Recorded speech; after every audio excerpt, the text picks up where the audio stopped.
Hi, y'all. Welcome to the end of the day for the 8th Annual Youth Mental Health Conference. So I'm going to introduce our speaker now. 7, not 1, not 2, not 3, but 7 depressive episodes can be hard on a person. Amazingly so, depression can also be a teacher. Stephen Magladry learned the value of coming out and felt nurtured by attending Connections meetings sponsored by NAMI Eastside. He felt a call to give back and is now Connection Group Facilitator, an In Our Own Voice presenter, and did a presentation for NAMI Eastside last summer, which was fantastic, and it was so good that we're having him back again in August to do another speech. So, on the third Tuesday in August, if you would like to see our presenter speak again, come to the NAMI Forum at the Evergreen Hospital in Kirkland. Stephen has also learned what does and what doesn't work when it comes to dealing with his emotions. Looking around, he has seen common emotional successes and roadblocks. He plans to share with you about his personal emotional journey and what his journey has taught him. Hopefully through this presentation, you can see the successes in your emotional journey and how it can be made better. So ladies and gentlemen, my good friend, Stephen Magladry. Thank you, Carolyn. Hello, everyone. Thanks for coming. I really appreciate it. So we're going to start off.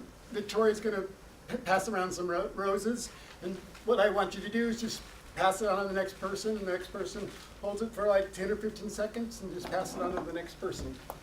We'll use this a little later on in my talk.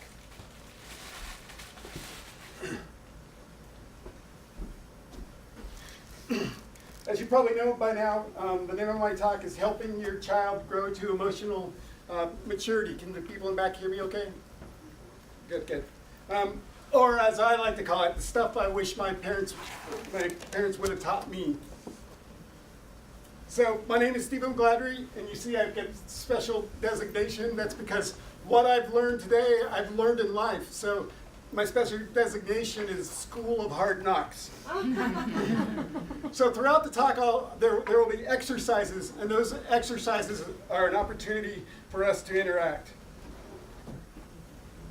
So the intended audience is basically parents who hope to teach their children how to express and recognize their emotions. But keep in mind that probably our inner voice. Who here had a perfect upbringing? Just as I thought. So we all have a broken inner child within us, and so we can nurture that inner child with what we learned today. My hope is that everyone can leave here with some more emotional wisdom and more emotional maturity. Story time, story time! That returns from the last talk. Where the wild things are. Well, we all know emotions are wild at times, so I'm just going to move on to our next story. A boy, his sister, and a garage. Stop crying. A boy, 4 years old, and his sister, 5, were locked in the garage. At one end, there were barn doors. It was an older garage. But the barn doors didn't quite open enough because the VW Bug was parked right there.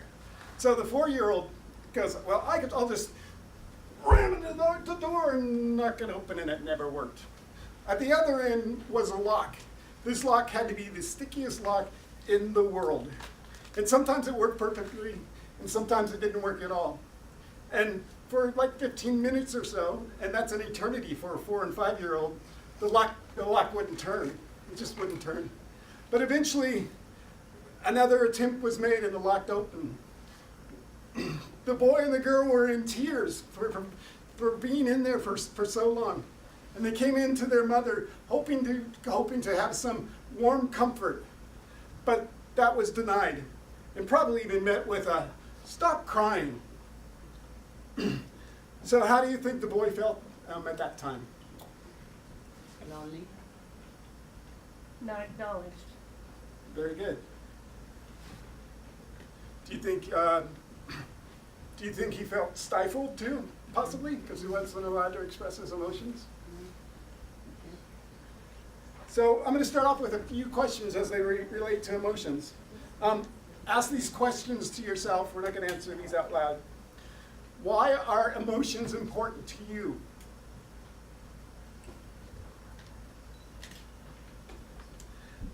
How do your emotions benefit you? And how do you express how are some ways that you express your emotions?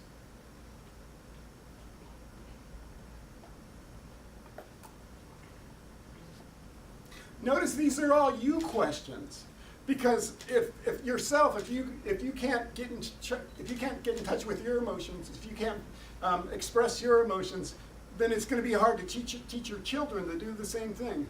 So this talk is as much about the parents as it is the children. You've scored. Your friend has given you Seahawks tickets to today's mythical game between the Rams and the Seahawks. And if you can notice, you're in section 135, row 1, seat 10. No one probably knows that, but that's the 50-yard line right behind the Seahawks seat. But your friend's one of those types that dyes his hair and paints his face and wears his lucky underwear. You know, kind of like that. I can't say anything about his lucky underwear, but he expects you to show your spirit, to be the 12th man and 12th woman that you are. You know, the people who sit at home on their couch and yell at the TV, "Pete Carroll, why'd you throw a pass at the 1-yard line?" That one hurt, huh? Yeah. So so the important thing is in order for this exercise to work, I really want you to get into it. Defense.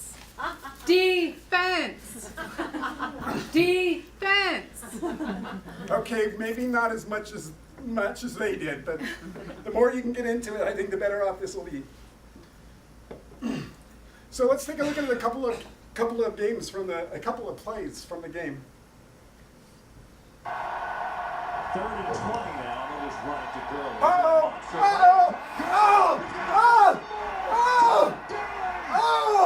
Damn!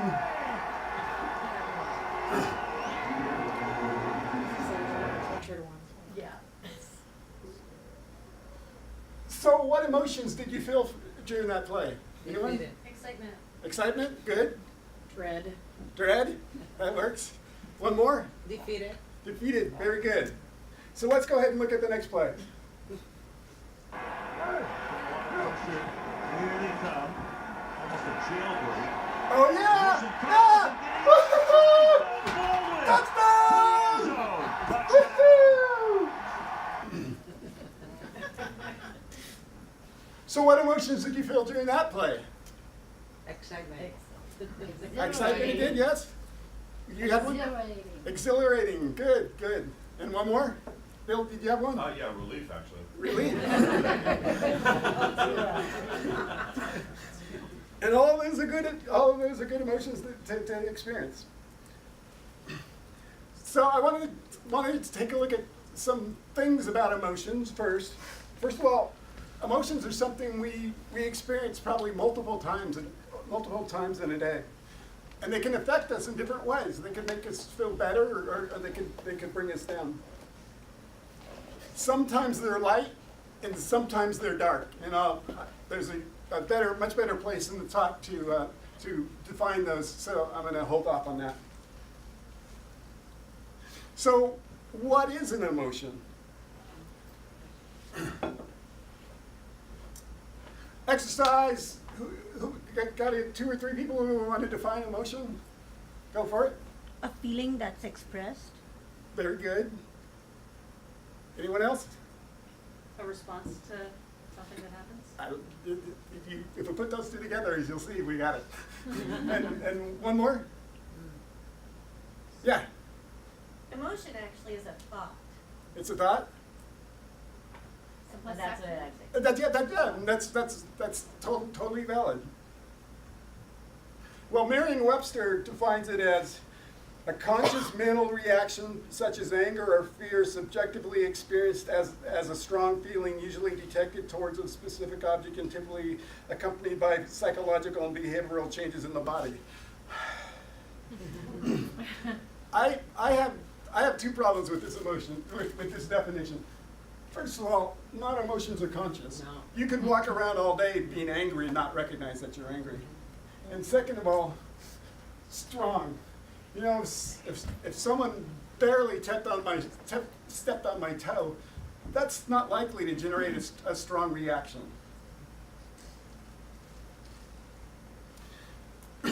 So my definition of an emotion is a reaction in the form of a feeling in response to an event. So you can see how yours two kind of combine into what mine is. And so let's take a look at some different events and tell me what you would be feeling. Your child comes home with a good report card. Three people, how would you feel in that situation? Related. We got an elated back there. Report card up. Happy. Happy, good. And one more? Proud. Proud, good. Those are all good ones. You find out your child has a mental illness. Let's go for 2 on this one. Worry. Worried, Heartbreaking. heartbreaking, Guilty. guilty. Your child challenges you with their emotions. How would you feel in that situation? Defensive. Defensive, Frustrated. Overwhelmed. frustrated, overwhelmed. Those are all good. It's Saturday morning and you get to sleep in. How would you feel in that situation? Hooray. Hooray, we got a hooray over here. Don't have to go to work. And one more, Relief. relief. So all of those are really great emotions. Let's explore some basic, what I consider some basic emotions surrounding emotions. First of all, never challenge someone for their emotion. The reason being, let's say if I said I was sad and someone said, no, you're not sad, you're mad, or the other possibility is, oh, you're sad. Here, let's go do this, and you'll forget about the fact that you're sad. That can be very invalidating because I said I'm sad, and if someone counters that what I just said, then I'm not sure anymore, and so it can lead to confusion and invalidation. Okay, fine, and good are not emotions. They're states of mind. They're states of being.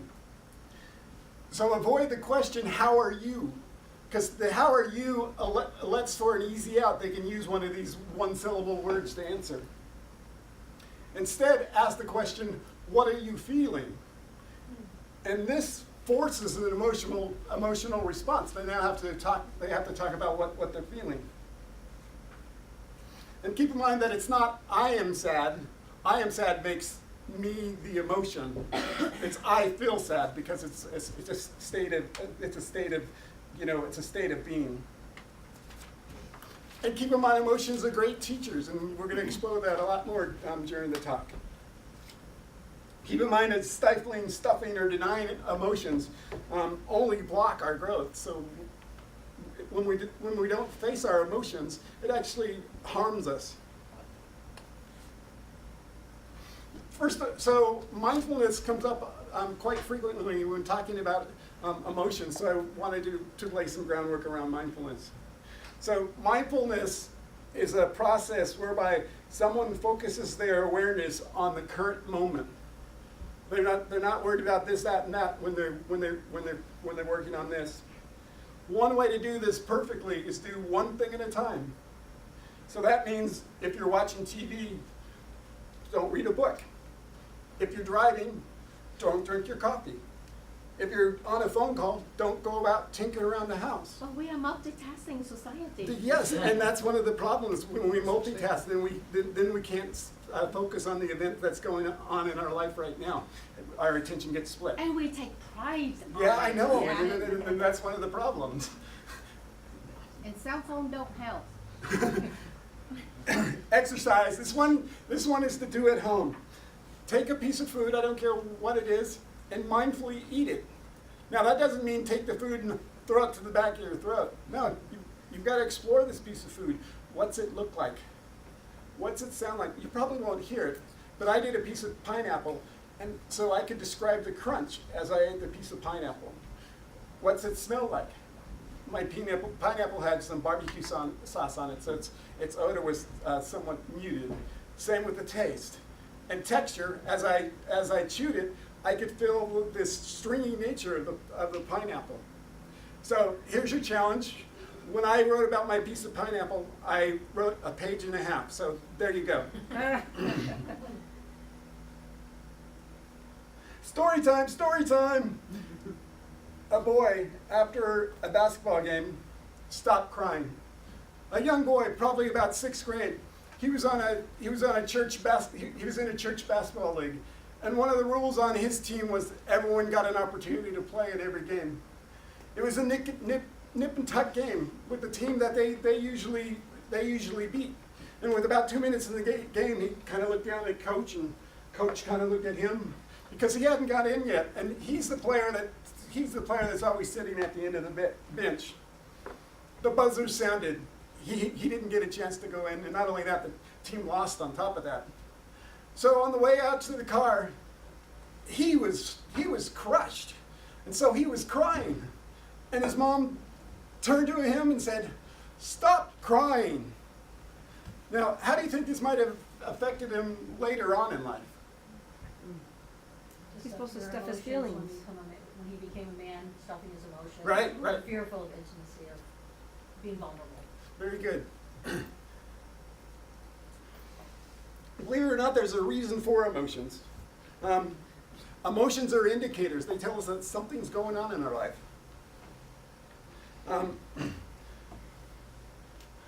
One thing I wanted to mention, sometimes people can't recognize the emotion that they're feeling, but sometimes it's helpful to describe what that feeling is. And sometimes that can help you discover the emotion, but at least define it much better. Recently, I've had a big struggle with fairness. It's probably been about 4 times in the last month. And the fairness issue would strike, I would feel angry, and this emotion was strong. And so I was emotionally out for 4 or 5 days. I was just wiped out. And it was only, the last time that it happened, it was only I sat down and go, okay, what's going on here? And I remembered back to my childhood and the standard reply with the kids to, "That's not fair," is the fair's in August. That's when our county fair was. So you see how that sort of got in the way of experiencing our unfairness whenever we did, it got pushed back. So let's take a look at some emotion reason pairs. First of all, happiness and excitement. Perhaps that comes from the Seahawks scoring. Sadness. Something unpleasant that's happened. Fear. A loss of a job. Fearful of what's to come. Unexpected bills. A loved one's health or the unknown. Sometimes the unknown can be really scary. Anger. Pretty much any time that anger happens, it's because someone wronged you or there's a perceived or a real injustice. Surprise. Surprise with an unexpected event. You get to work, it's your birthday, and you come in and you're, surprise! And you weren't expecting this party. So that gives you some feeling of surprise. And grief. Grief is loss, and loss comes in many forms. You lose your keys, believe it or not, that's a grieving process. As you run around the house, where's my keys, can't find my keys, and eventually you give up looking for them. Now I gotta get going, and you go get the spare key. But that what you went through was a grieving process. On up to the most significant person in your life dies. And that creates a huge hole in your life. and one that you'll struggle with for years to try to fill that hole that was created by that passing. And finally, disappointment. It's a feeling of doing something wrong or less than expectation, and those could be other people's expectations or your own. Exercise. Think of a reason emotion that you experience. See if you can find the feeling and the reason behind the emotion. I'll take one or two here.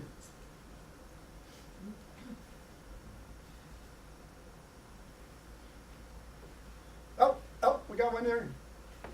Surprised when the person I was carpooling with showed up in a tuxedo and a cap hat. I don't know who would do that. I don't know who would do that either. I have to say my emotion is not immediate. Uh-huh. Sometimes in my mind I'll say some sort of emotion had to happen, but I am going to be cautious about what it's going to be.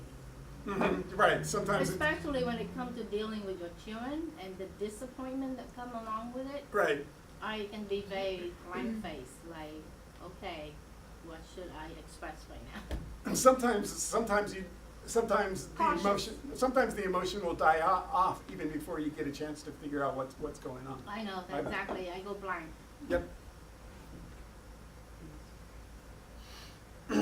Some people appear to be rock solid with their emotions. Anything happens, and boom, they process it and they're done. Then on the other sides, there are people who are like reeds in the wind. You know, there's a 2-mile-an-hour wind, and poof, they're like this, and they just they're lost in their emotion. But sometimes that's the same person. Well, they're rock solid one moment and a reed in the wind the next. So what makes the difference? I say it's emotional maturity. So let's take a look at what I mean by emotional maturity.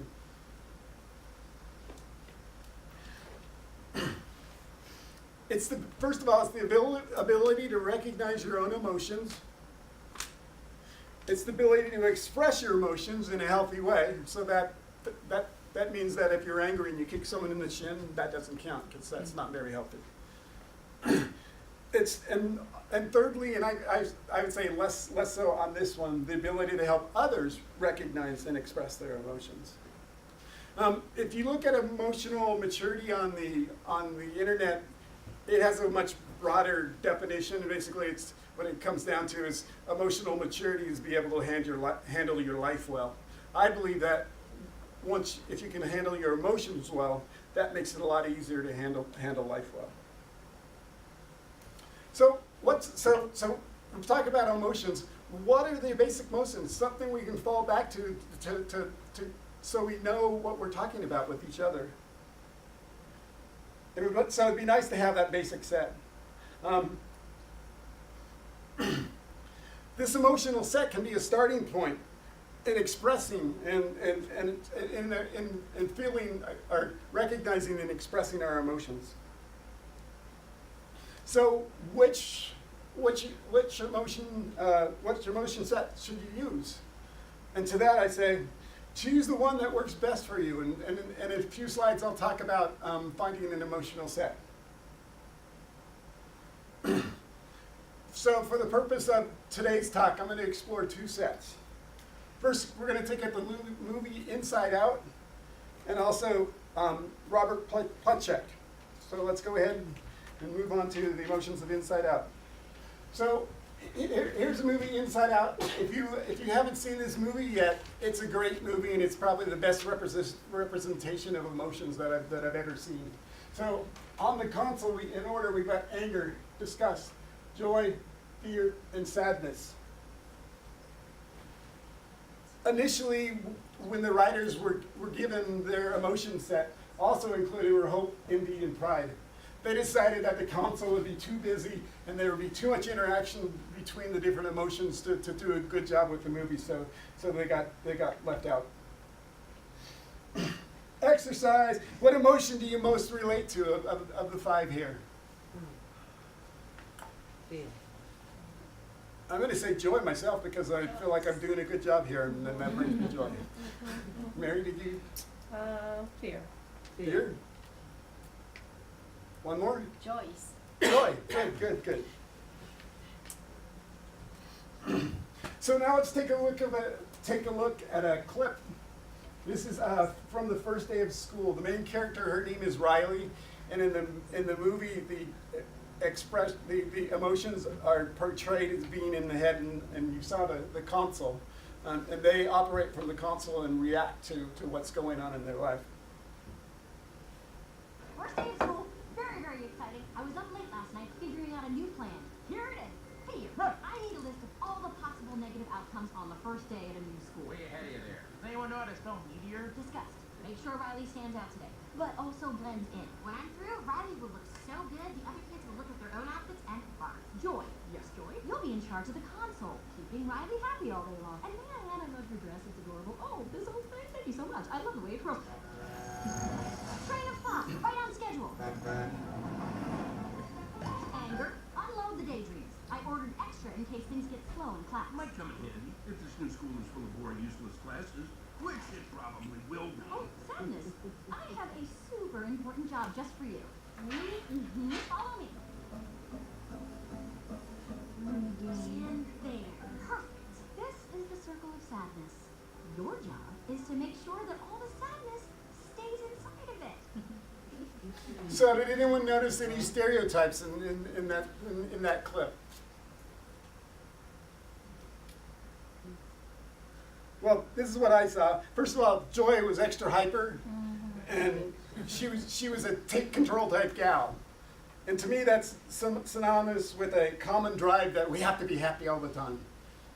And the other one I really noticed was sadness was put away in her own little circle. And too many times in our life, we take our dark emotions, we put them in a little circle and hope they stay there and hope they don't affect the rest of our life. So that's synonymous with the common drive to minimize or ignore our sadness. Next, we'll move on to Robert Plutchik. So he was a psychologist in the 20th century. He created one of the most influential classification approaches to general emotional responses. He said that our emotions are here to increase our reproductive fitness.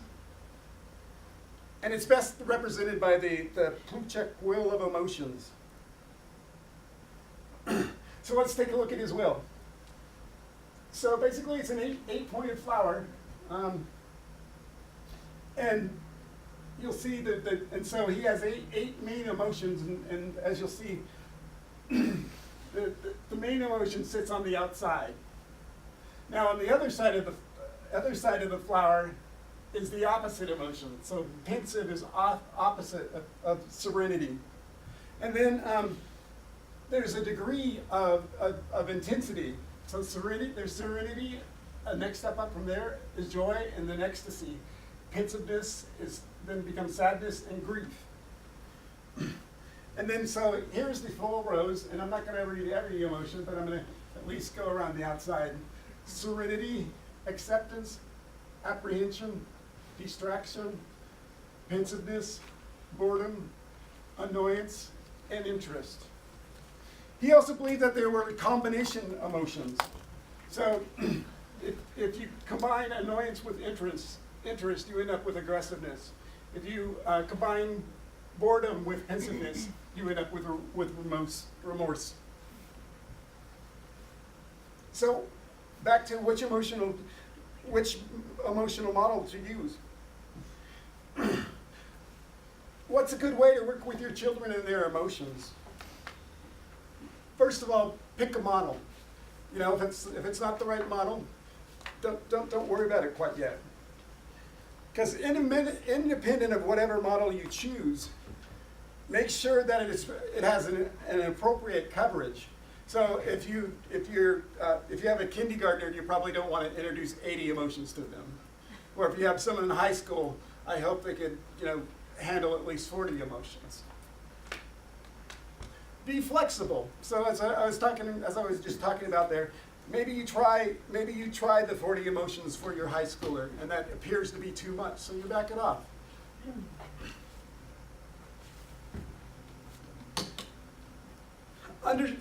have everyone have an understanding, a common understanding what the different emotions are. That way, if I say I'm sad, you know, the person that I'm talking to has some sort of idea of what emotion I'm actually feeling.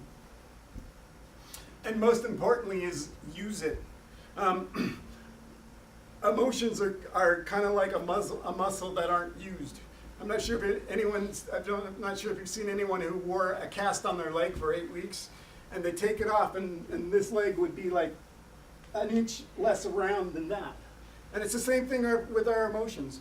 If we don't use them, then they atrophy, they become even less. So I want to talk a moment about classifying emotions. Some people classify emotions as like negative and positive, good and bad.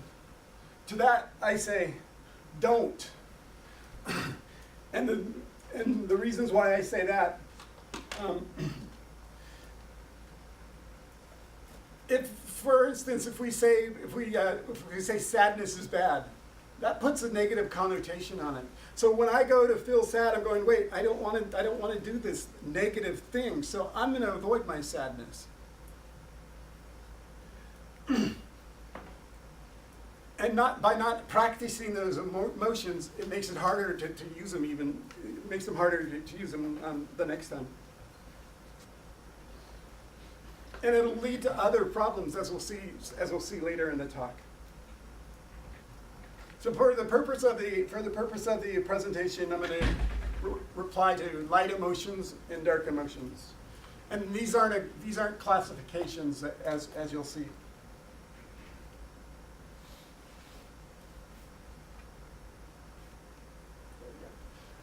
So Susan Davis said, radical acceptance of our emotions, including the messy ones, is the cornerstone to resilience, thriving, and true authentic self.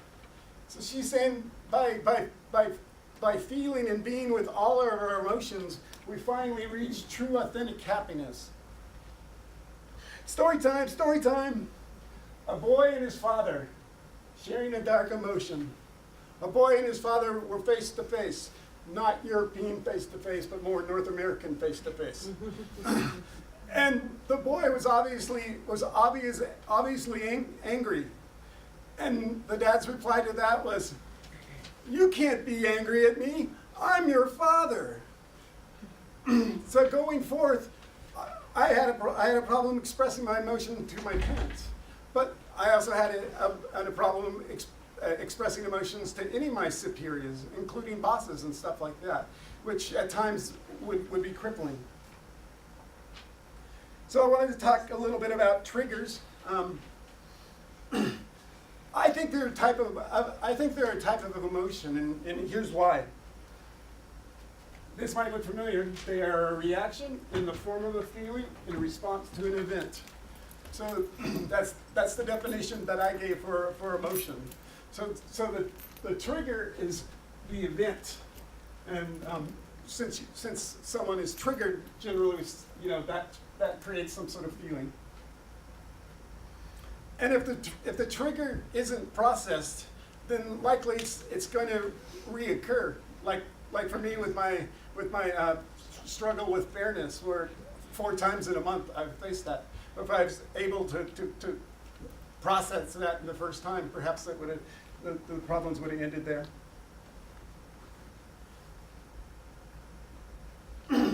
So let's talk about practicing emotions with your children. Keep in mind that they're emotional infants. You wouldn't expect a 2-week-old to be running a marathon. They've got to grow to that, and it's the same way with their emotions. They start them with a small set and increase from there. So they need to grow and understand their emotions. Let's explore some tools that can be used to help your children grow to emotional, grow emotionally.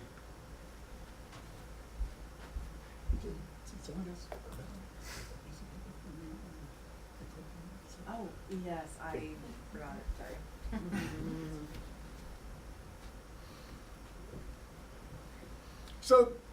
So one way you can do this is by using emotion charts. So this is a 3x3 emotion chart, and this might be good for like a kindergartner or something, and you know, build from there, and maybe by the time they're in high school and expressing their emotions well, you know, might be an 80 emotion chart. I stuck with the 3x3 because I tried to get 80 emotions on there, and they were just too small. Excuse me? Do you know about the ruler thing with the color? The 4 quadrant with the emotion in terms of sadness, and it just different colors.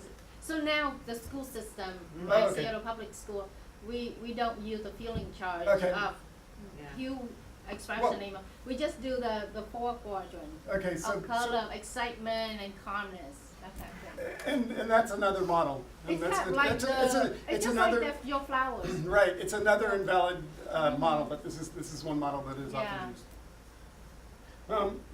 So one thing you do is do an internet search to find to search for feeling charts, and you'll find a plethora of different feeling charts, and you can pick one that works best for your situation. Remember that feelings and emotions aren't the same thing. A feeling is a perceived or unperceived change in one's temperament. So I'm fine, and then someone comes and stomps on my foot. There's going to be this perceived change in temperament when that happens. And also an emotion is a reaction in the form of a feeling in response to an event. So you can see feeling is part of the definition for emotion. Feelings are good, but sometimes knowing the event behind it can be helpful too. Your son or daughter comes home and you can tell that they're obviously sad, and you're going, well, what's you know, what emotion are you feeling? I'm feeling sad. Well, why are you feeling sad? Well, so-and-so broke my favorite pencil. And now you have a better idea of what's going on by knowing the event. And you can move forward in processing the emotion.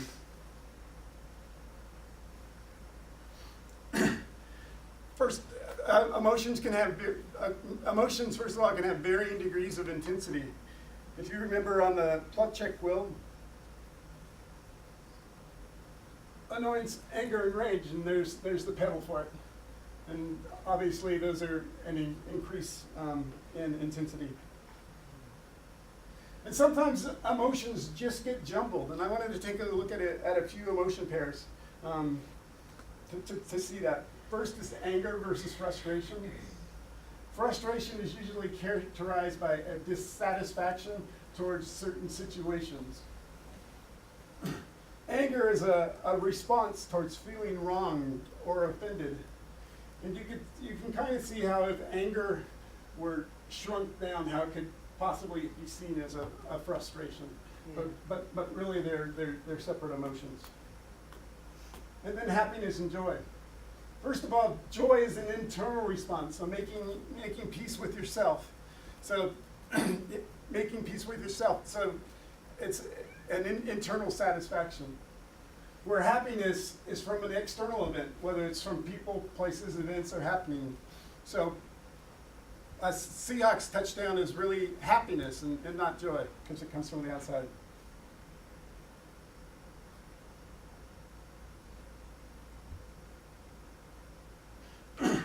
Let's take a look at fear versus anxiety. Fear is an emotional response to a known and definite threat. This tiger is coming at me. That would be fear. Anxiety, on the other hand, is a diffuse, unpleasant, vague sense of apprehension, often in response to an unknown threat or the possibility of something that might happen. Fear for me might come fear for me would come when I'm like the times that I've lost jobs. Anxiety for me, recently I was driving into Seattle and I get anxious on the freeway, and I just felt anxious. There was no reason, and it was actually a pretty clear morning as far as traffic was concerned. And then finally, anger versus sadness. Anger is a response towards feeling wronged or offended, and that also leaves you feeling invincible. And then there's sadness, which is a loss of something significant, which leaves you feeling vulnerable. Story time, story time. A man dips his toe in the emotional pool, finds it frigid. There was a young man.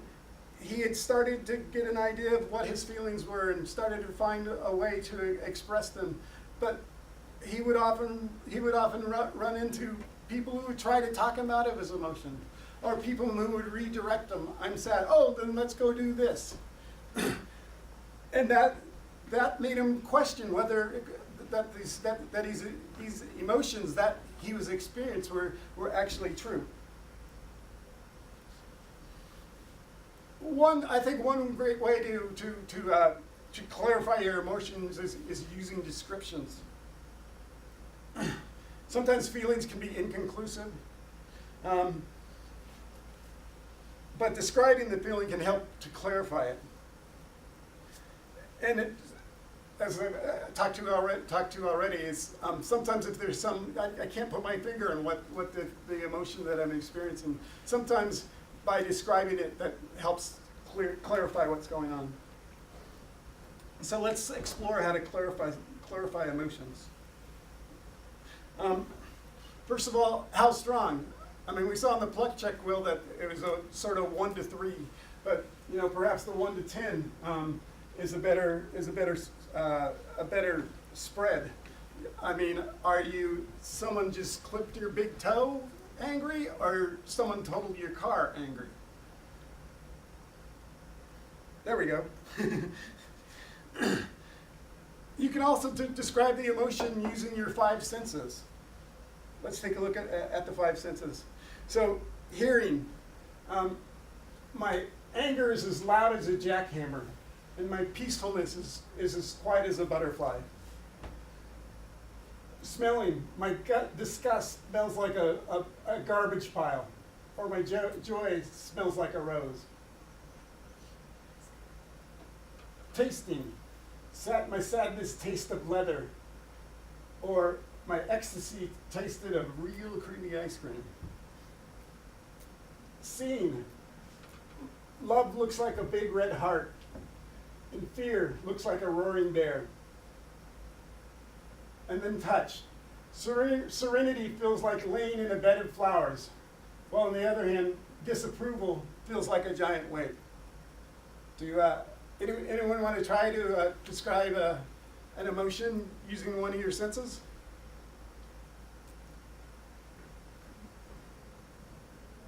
Well, that's okay, we can move on. So next is describing your emotions using similes. And similes are just a comparison using like or as. And let's take a look at some examples of those. My anger is as hot. My anger is as hot as an oven set to broil. I'm as happy as a clam at high tide. I'm as serene as a mountain meadow. Someone want to try to equate using a simile for emotions? I'm as happy as a pig in mud. Happy as a pig in mud. You can tell she's from the South. Fair to Midland. Fair to Midland. They can also be described using metaphors. And metaphors are a direct comparison, such as my sadness is a drag. My excitement feels unbridled. Or my happiness is contagious. I find similes to be easier than metaphors, but does someone want to try a metaphor? Okay, we'll move on. I like this one. If your emotion were here on the table, what would it be doing? And this assigns an action to the emotion. So if I was low energy, I might say, well, I'm as energetic as a pile of slime. Or if I was feeling really energetic, I'd be saying, well, there's a mountain here on the table, and my guy's climbing this mountain.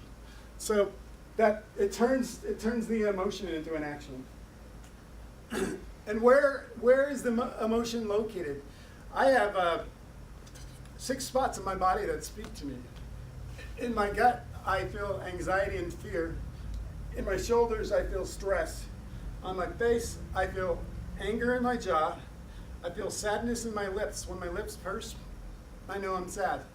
And then I also have the combination. I've noticed a lot of times those happen at the same time, and my cheeks get tight. And so I call that emotion sadry, because it's an emotion, it's a mixture between sadness and angry.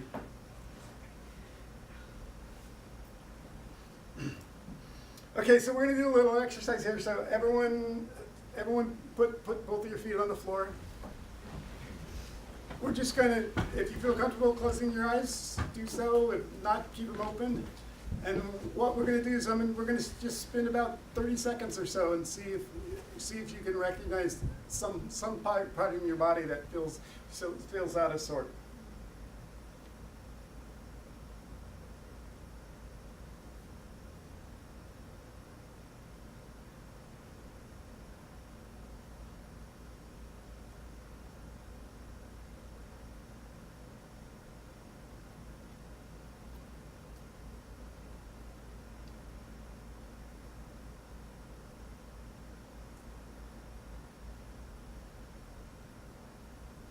Okay, so if you can start coming back. And you could see how this even could be used with a child when they're wound up or when they're sad or we're not. Sit down. Let's find out where in the body you're feeling this. Did someone notice some part of their body that reacted? The tension in my shoulders and neck. Yeah. The weight in my shoulders. Shoulders is a common thing, I think. That's what mine is too. So some of the benefits of describing your emotions is it can help the children be comfortable with their emotions. If they can describe their emotions, if they're not forced into naming their emotion but describing it, they have these different ways that they can use. It helps them to get in touch with their emotions and also describe their emotions. And a lot of times that would be helpful to have some sort of understanding of what emotion your children is feeling. And finally, share their emotions.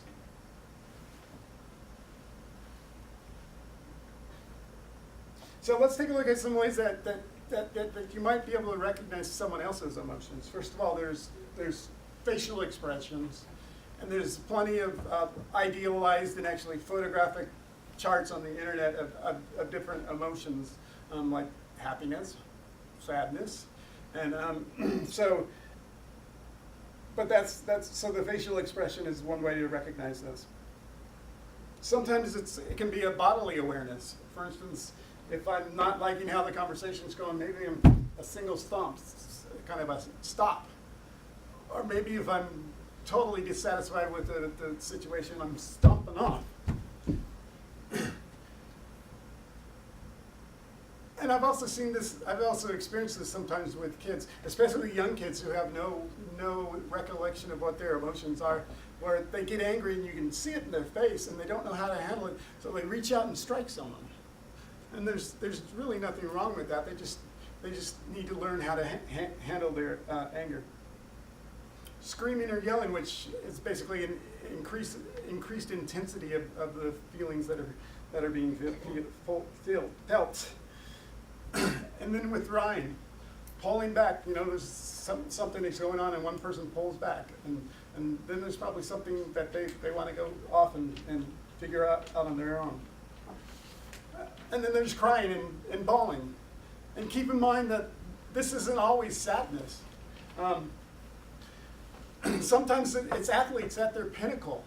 How many people saw Shaun White win his 3rd gold medal? This is what happens. He got done with his run. He looked up at the scoreboard rolled. He won. He fell to his knees, put his head in the snow, and for the next 90 seconds, he bawled. He bawled. And once he was able to get up and collect himself, he went over to his parents and continued to bawl. Because that was a pinnacle moment for him.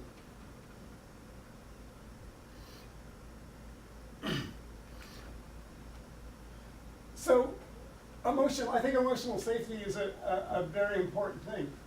And it's a way of respecting a child's emotions. First of all, one thing that you can do is listen. You know, if your son or daughter's talking to you, and just stop and listen to them. Stop the cutting, stop and listen to them. Oops.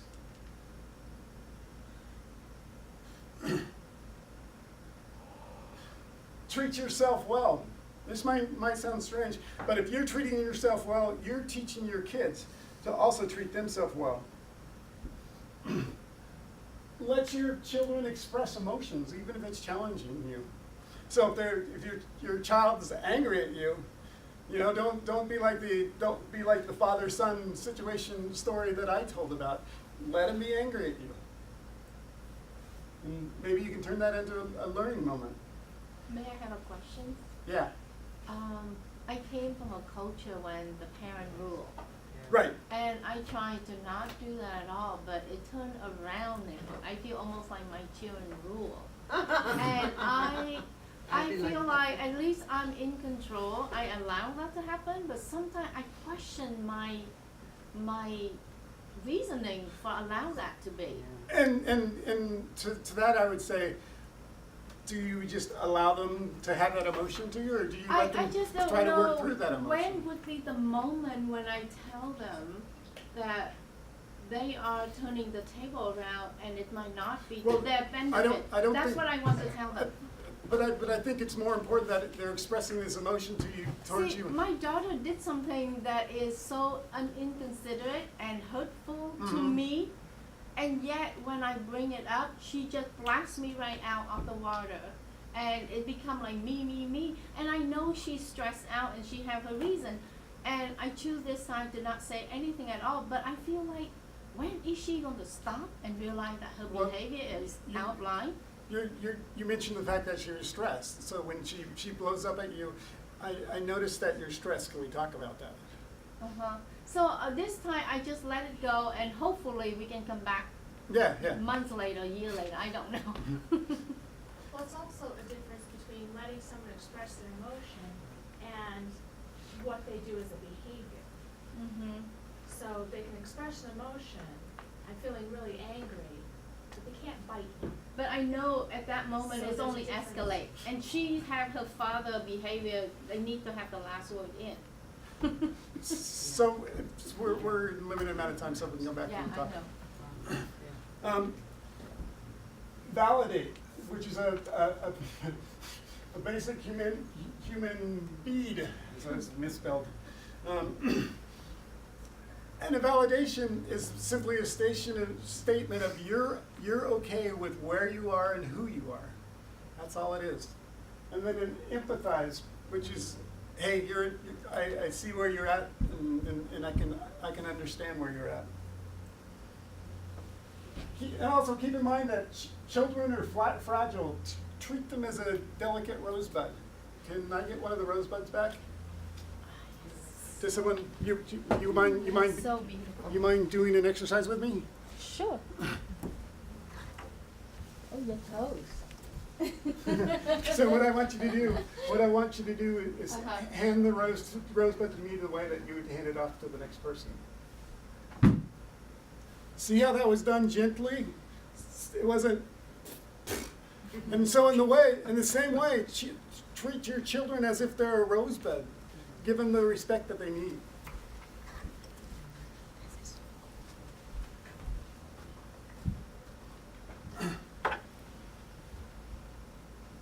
Keep in mind that emotions can't be solved, so don't even try it. If they're sad, help them to work through their sadness, and that means like acknowledge the fact that they're sad, have them describe their sadness and things like that. But trying to convince them that if we go do this thing, then we won't be sad anymore, or that you're not even sad, then those things aren't going to work. It's kind of a sign of what I call active listening, or actually I call that passive listening, sorry. So active listening is the process of the sound hitting your ear and your brain processing it, and it stops there. It becomes passive when it goes when both sides of the brain get activated, and this side is going, wait, if we do this and do this and do this, then everything will be better. But when that, your ability to listen is now divided. And so if you can just keep it in at the listening part, then you'll do a lot better at listening. And also, as I've already stated, that by trying to fix an emotion, that's incredibly invalidating, because I've expressed my emotion and someone tells me that, no, that's not it. So let's take a look at a video. Riley was the main character in the movie. In this scene, she had been in San Francisco about a week and she had a horrible time. And she decided she was going to run away back to Minnesota, where all her good memories were. And at the last moment, she decides that she's not going to run away. And here she is coming back to her parents. Oh, thank you. We will. The teacher hasn't seen Riley all day. What was she wearing last night? I don't remember what. Riley! Oh, where have you been? Inside Out.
Sorry, that wasn't quite loud enough, but let's take a look at some of the things that the parents did. First, they listened. They just let her talk about what was going on, how she wanted to go back to Minnesota and the things that she missed. They let her express her emotions, and even at times challenging the parents. Don't be mad. And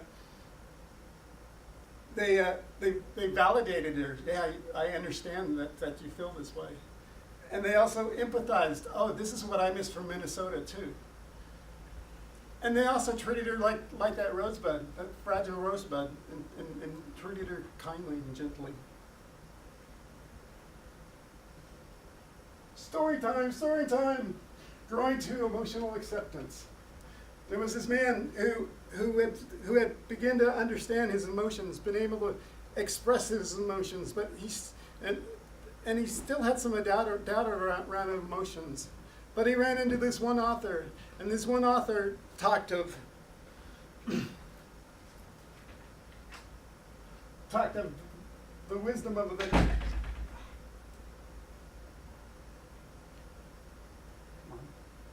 the wisdom of the dark emotions.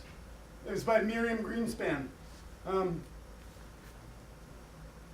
I see her as a great teacher. She's an author of articles and books.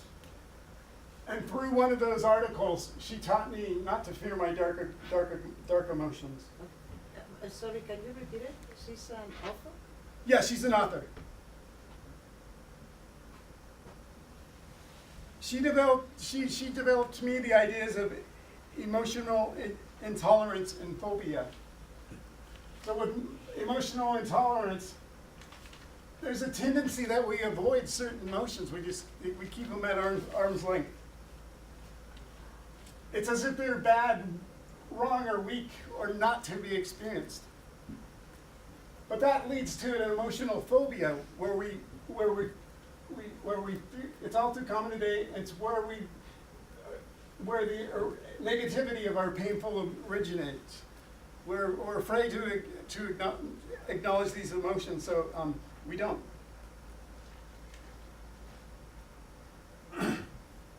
But that phobia phobia keeps us from the wisdom of the dark emotions. Additionally, that only increases our phobia. Every time we push our dark emotions away, we get a little bit more afraid of them. And when we don't experience our emotions fully, we act impulsively, become addicted, become depressed, anxious, and emotionally numb. Speaking for myself, I'm on that list.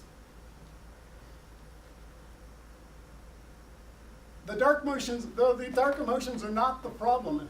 It's the ability to bear them mindfully. That's what the problem is. If we could bear those dark emotions mindfully and be with them, then we'd be much better off. So let's talk about the dark emotions. They're dark not because they're bad, unwholesome, or pathological. They're bad because that's where our culture keeps them. They keep them in this closet back here or in a dark corner or something, and that's what makes them dark. They're afraid of them, and so they hide them away. But the dark emotions have a purpose. They have both a value and a purpose. Dark emotions get our attention, they ask for expression, and they transmit information and impel action. So our dark emotions call us to do stuff. Is that the same idea, embrace your sadness? Yes, I would think I would call that the same thing. Mm-hmm. Grief tells us that there's a new hole in our life. Despair asks us to grieve. And fear, not mindfully handled, turns to anger and a host of other anxiety disorder. So the fear is often our root of our anxiety. And also losing touch with our primal fears leads to phobia and anxiety disorders.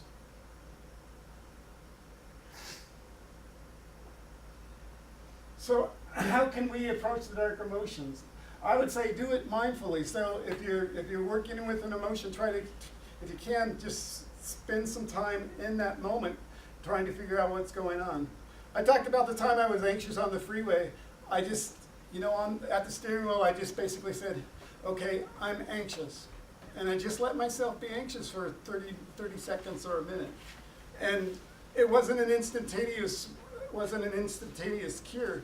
But like 5 minutes down the way, I noticed that the anxiety had gone away. So just be with them. This is counter to one of the things I said earlier, but I think they're both beneficial, where I said, try to get at the event of the emotion. But I still think they're both beneficial. They don't need to be fixed or solved.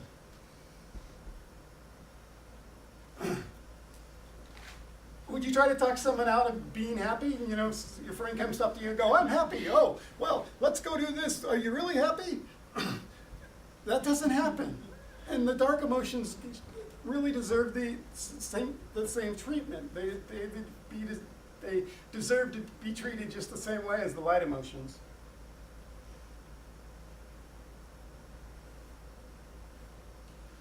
So the process of the dark emotions cannot be forced, but it can help to cultivate our basic emotions. So by cultivating our dark emotions, by processing our dark emotions, it helps us to cultivate our basic emotions.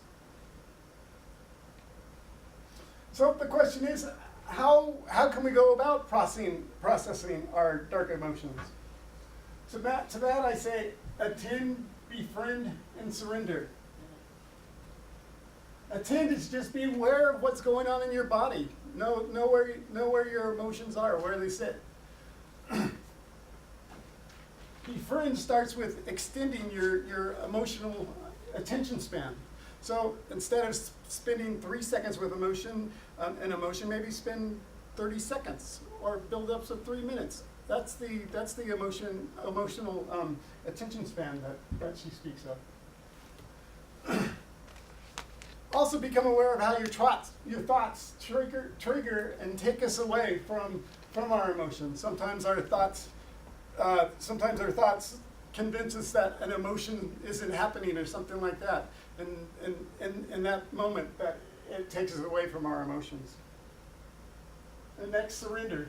Surrender is not letting go, but letting be. Just being with, not trying to run away from the emotion, but just being with it.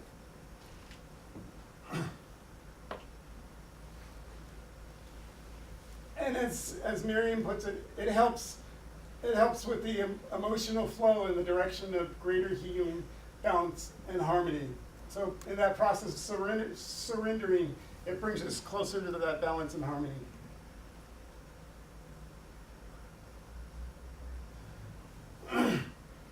So now there's also a process of becoming tolerant of those dark emotions. It's a process of becoming comfortable. And there's 7 different processes which I'm about to define, but they don't have to be processed in order. The first is intention. This helps our mind, body, and spirit to be engaged and focused when we're intent on something. In that moment, we can then use our emotions for the purpose of healing.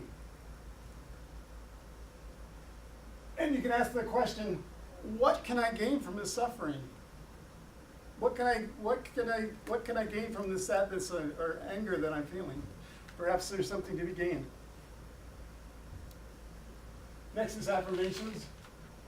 This affirms the wisdom of the dark emotions. The dark emotions have great wisdom. And in this affirmation, you accept and maintain as true the wisdom that they have. Would you turn away from some great library or spiritual teacher? If I was in Georgia, Jimmy Carter still does sporadic sermons at the church that he's at, and I consider him a great spiritual leader. And if I knew that he was speaking, by the way, the congregation grows by 3 folds when he speaks. If I knew he was speaking, I'd make it a point to go see him. The dark emotions are great teachers, so don't run away from them.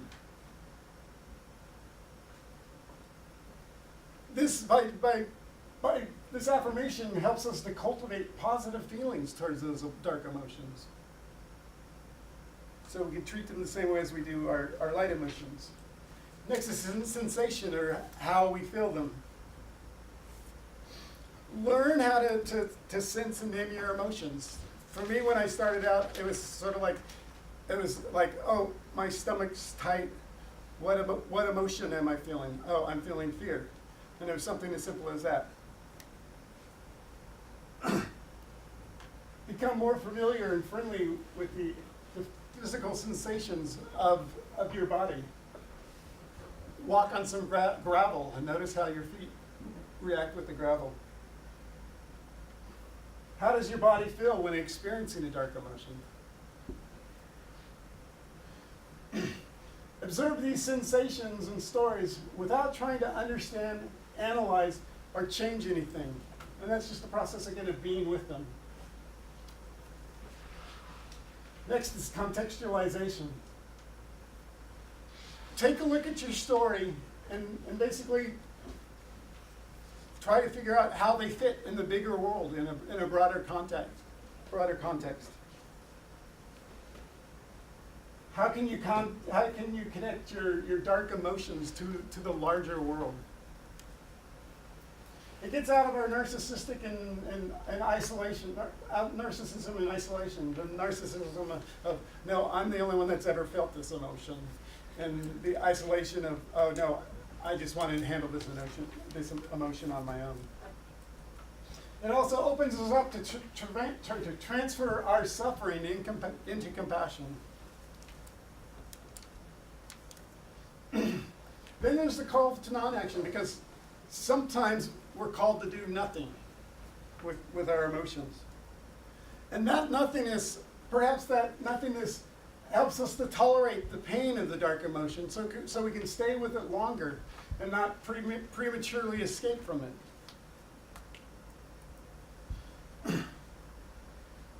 then there's also the question of what does our dark emotion call us to do?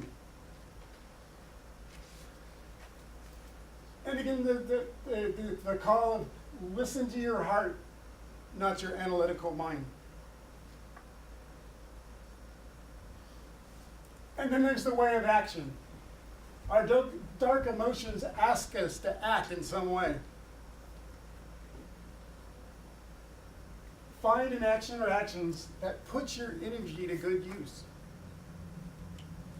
This is not some way to distract you, but it's done with intention. For instance, if you're feeling fear, perhaps help at a women's shelter, or sadness at a children's hospital, despair, perhaps at hospice or even NAMI, and fairness, find some sort of justice group that you can volunteer for. So this is the call to action.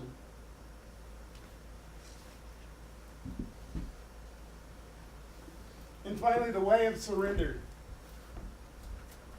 This is said another way, it's the art of emotional flow. It gets our emotions flowing in a good direction.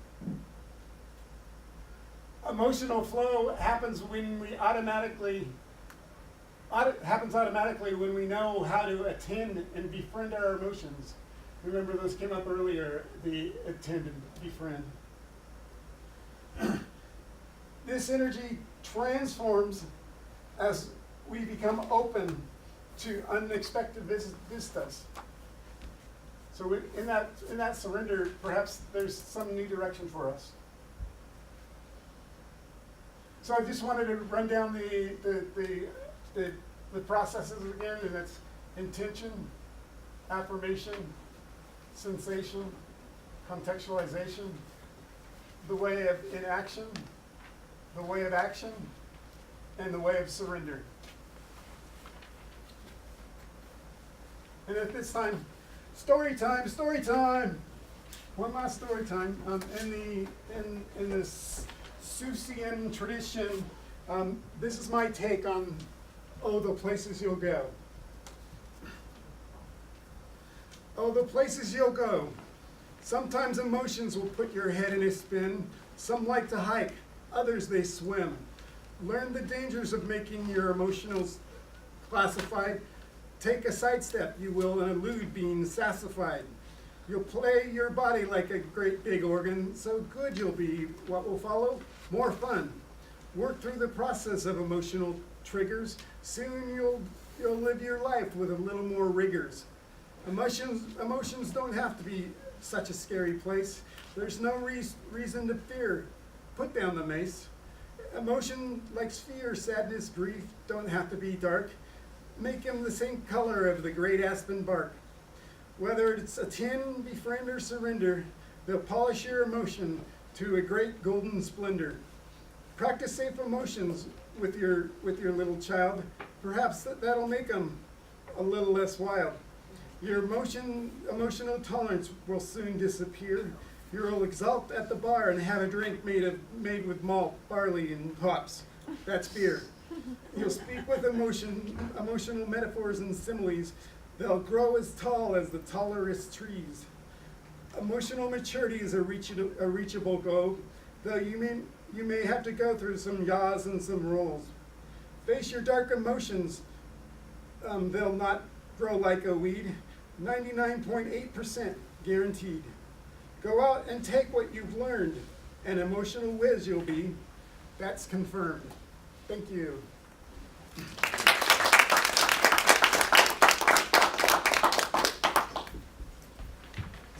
Any questions? Yeah. So it said that mental illness, the cause is, biological. But do you think it has anything to do with lack of emotional maturity? I would say yes, and I think that's gotten passed down from generation to generation, where probably my parents and the parents before them and the parents before them didn't quite know how to handle their emotions, and so they didn't know how to pass them on to the next generation. And no one can process their emotions perfectly, even if you practice everything in this stuff. It's almost like my analogy listening you to doing this is just like learning the value of zero. Like zero is a placement, you need the zero for math, and this is like the same thing. It's kind of sweet.